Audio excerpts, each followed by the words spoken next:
welcome back to my channel. My name is Marissa. I'm a pharmacist and health coach, and I am here to help you simplify healthy living.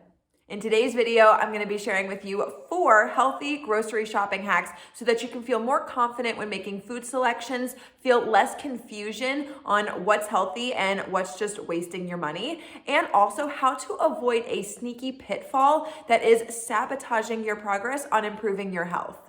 By taking these hacks and putting them into action, you're going to be improving your overall health. I'm talking weight loss, digestion, mental health, immune health, skin health, eye health, heart health, blood sugar control. I mean, the list just goes on and on. Healthy grocery hack number 1 is to prioritize shopping for real foods. What are real foods? These are going to be fresh vegetables, fruits, whole grains, legumes, nuts, seeds. If you consume animal products, this is also going to include eggs, wild fish, and unprocessed meats. So essentially, foods that have not been highly industrially processed and that Mother Nature gave us. These foods provide our body with nutrients so that our cells can do all that they need to do and function optimally. And these nutrients include macronutrients and micronutrients. So this is going to be your carbohydrates, fats, and proteins, along with water and fat-soluble vitamins and minerals like magnesium, potassium, calcium, selenium, and zinc. Healthy grocery hack number 2 is to read ingredient lists and nutrition facts labels. It is unrealistic to think that we are never going to eat a processed food product, and that's okay. We just need to do a little investigating to determine the quality of it. Processed foods range from being minimally processed to highly processed, and the way that we determine whether or not a food product is fairly healthy or an unhealthy product is by looking at that ingredient list and nutrition facts label. Here we're going to be able to see what ingredients were used in order to prepare the product, along with how many carbs, fats, proteins, how much cholesterol, sodium is present within a particular serving size for that product, along with if it contains some micronutrients like vitamin D, iron, potassium, and calcium. So the first thing that I recommend that you do is look at that ingredient list. The first ingredient that is listed is going to be present in the highest amount in that particular product. And the last ingredient is going to be present in the lowest amount. So that means that if you see that sugar is listed first, then that item is mostly made of sugar. Additionally, if you feel like you need a science degree in order to pronounce or even understand some of the ingredients that are listed, then you're probably right. A lot of food products contain ingredients that are not naturally occurring and they were synthesized in a laboratory. So for example, this includes artificial sweeteners, MSG, preservatives, and while these ingredients may help the food manufacturers with attractive colors, flavors, extended shelf life, increased profits, they unfortunately do not help us and our health, and in many instances, they can actually cause health problems. So ultimately, the cleaner and simpler the ingredient list you can find, the better. So once you have looked over that ingredient list, the next thing is to look at the nutrition facts label. Now, I wouldn't get too overly excited about the calorie section. I would much rather you look at whether or not it contains trans fats. Trans fats are very harmful to our health. They are not naturally occurring. They are man-made, meaning synthetically created in a lab, and they are linked to heart disease, which is the #1 killer in the United States. Now, a little tip here when it comes to the trans fats, companies have a loophole and they don't necessarily have to disclose if a item has trans fats so long as it contains no more than 0.5 grams of trans fats. So even if it says 0, there could be a little bit. It really just depends on what ingredients were used in order to create that food product. So that's why I highly recommend looking at the ingredient list first. If you see any type of partially hydrogenated oil or hydrogenated oil present in that ingredient list, then that product does contain trans fats and I recommend avoiding it. The next thing to look at is the sodium section. So how much salt is present within that particular serving size of that particular product. Now, we need to eat salt each day. Salt is not a bad thing. It has several key functions in our body. However, many of us are exceeding the recommended daily intake and we are consuming too much of it. And that is because we are consuming a highly processed food diet, and processed foods can contain a lot of sodium. Too much sodium can cause some issues with high blood pressure along with kidney disease. If you want to learn more about how to reduce your daily salt intake, I actually have a whole separate video that I created up on my channel that I go into more detail on this. So I will link that in the description box in case you guys want to check it out. And when it comes to the total carbohydrate section, this is going to be a combined amount of starches, sugar, and fiber. Ultimately, I don't want you guys to be afraid of carbs. Carbs are very, very important for our body. However, it is so important to look over the ingredient list to determine what types of carbohydrates are present in that food product. A huge limitation to the nutrition facts label or that sugar section of the label is that the nutrition facts panel doesn't distinguish between the two different sources of sugar. So is it a naturally occurring sugar that's going to be found in fruits and vegetables, or is it a added refined sugar? Okay. Very, very important to determine which type of sugar is present in that food product.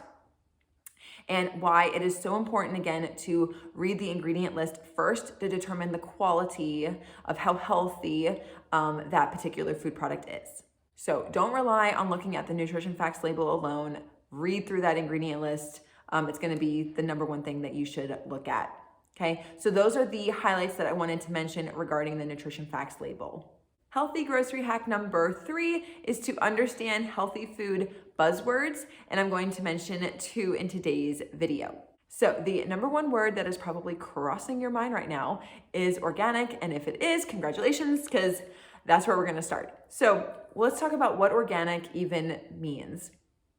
Organic means that the food is grown without the use of toxic pesticides, synthetic fertilizers, sewage, sludge, or irradiation. These chemicals have been linked to serious health concerns from brain damage to infertility to hormone imbalances and even cancer.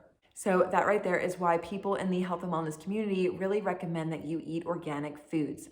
Organic foods also tend to be more nutritious, meaning that there is more nutrients present in a organic food versus a non-organic food. They're also easier on the environment because we're not using all these different toxic chemicals, and they are not genetically modified. Or another way to say that is they are non-GMO, which is actually the second healthy buzzword that we're going to talk about in today's video. So genetically modified means that the food's DNA has been altered in some way. And GMOs came about because food manufacturers were, trying to figure out a way to hopefully decrease pesticide use as well as increase food supply. In nature, not everything makes it. Insects, bad weather, just different things can come up, and this can decrease our food supply. So the idea was really nice in theory that, hopefully this, GMOs will be a very positive thing, because what they're doing is they think of it like an intrinsic pesticide, where when you're altering the DNA, you're kind of hoping to breed it for more weather resistance or resistance from bugs, to try to help increase food supply so that it kind of can make it through the harsh conditions of growing and then making it to the grocery store and then to our home. However, some reports that are out there are actually showing that although good in theory, GMOs aren't necessarily producing the results that were initially intended, meaning that we might not be getting the yields that we thought we would get, or that pesticide use has actually increased and not decreased. Also, in terms of safety data, there has not been any large, very well thought out studies to determine the safety of consuming GMOs. And a couple small independent studies have shown that there might be some possible health concerns associated with consuming GMOs, including some adverse effects on the liver, pancreas, kidneys, blood, and reproductive organs. Additionally, something else to keep in mind is that many GMO crops out there are treated with an herbicide called glyphosate, and glyphosate has been classified by the World Health Organization as a possible carcinogen, meaning that it can increase or potentially increase your chances of developing cancer. It's also associated with a couple other adverse effects, including gastrointestinal issues, along with nutritional deficiencies, autism, Alzheimer's disease, and cardiovascular disease.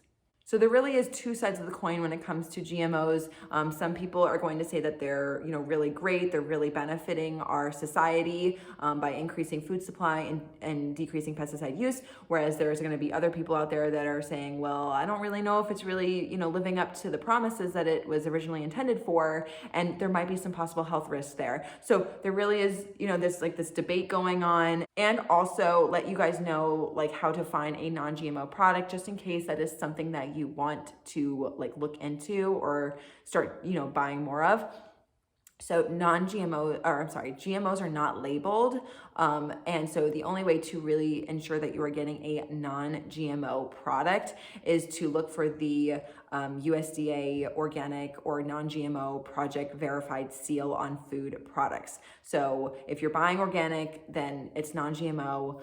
If it has the project seal that says non-GMO, then you're good to go. Otherwise, you can assume that it is a genetically modified product. So really the choice is yours. Unless you buy organic everything, it's kind of hard to avoid GMOs because they are in a lot of food products these days. But again, I think that, just like with everything else, there is a balance out there. So, it's your call. I just wanted to present both sides of the situation for you guys.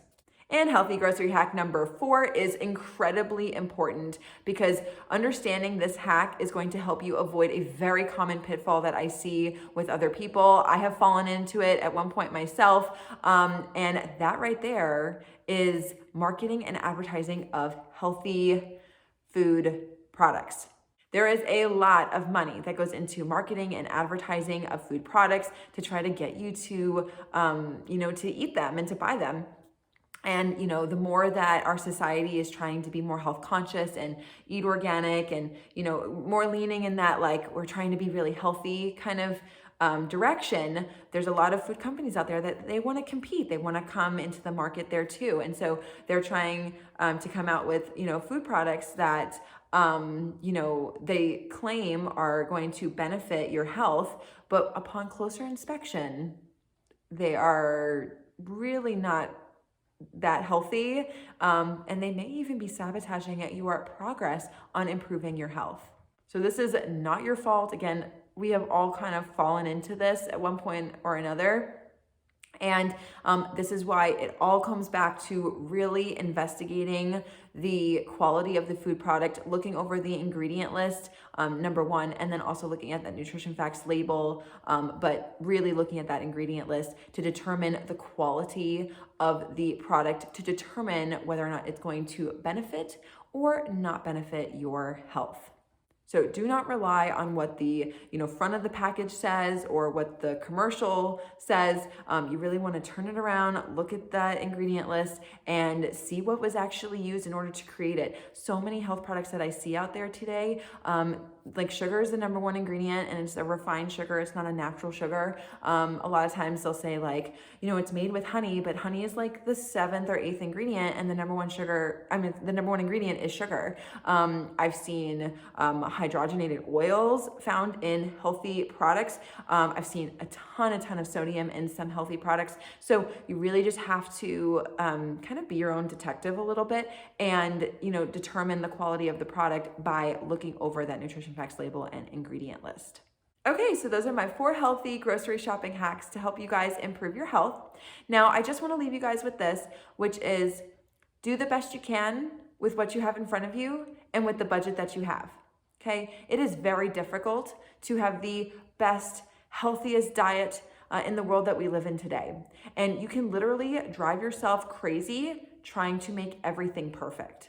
And here's the thing, you do not need to eat the best, healthiest diet 365 days a year in order to improve your health. Okay, balance is very important, and what you eat on a daily basis is going to influence your health much more than what you eat every once in a while. Okay, and unless you really want to make a drastic change, it's not necessary in order to make progress on improving your health. You can make some simple, small changes, some simple swaps, and they can really make a huge difference for you. And if you're feeling super stressed out about making sure that everything's organic and non-GMO and, has the most perfect ingredient list, or you're only eating real food and there's absolutely no processed foods in your diet, the stress that comes with all of that is negatively influencing your health as well. So it's really, again, balance here, because, you know, whether it's the food or the stress, or like it's a combined approach. That's why I really believe in holistic living, and also why I say just do the best you can with what you have in front of you and with what your budget can allow for. For me specifically, whenever I'm looking at, you know, buying organic foods, I do try to buy organic foods as much as I can, but I don't buy everything organic. Not everything is non-GMO, and not every processed food product that I consume has the most perfect ingredient list. And a lot of times, you know, for some foods out there, it's going to be really hard to find the perfect ingredient list. And unless you want to make everything at home from scratch, which the majority of us don't have time for, and it's just not realistic for us to do that, we might have to kind of make some compromises. And when you're looking at, you know, 2 different food products, choose the one that's on the healthier spectrum. All right, you guys, so that is all I have for today's video. Thank you so much for watching. Be sure to comment your thoughts down below. I would love to hear your feedback on these topics. Let me know what you guys think, and click that subscribe button if you haven't already for more healthy how-tos, recipes, tips, and hacks. And remember that the time is now to get well, be well, and stay well. I'll see you in the next video. Bye, you guys.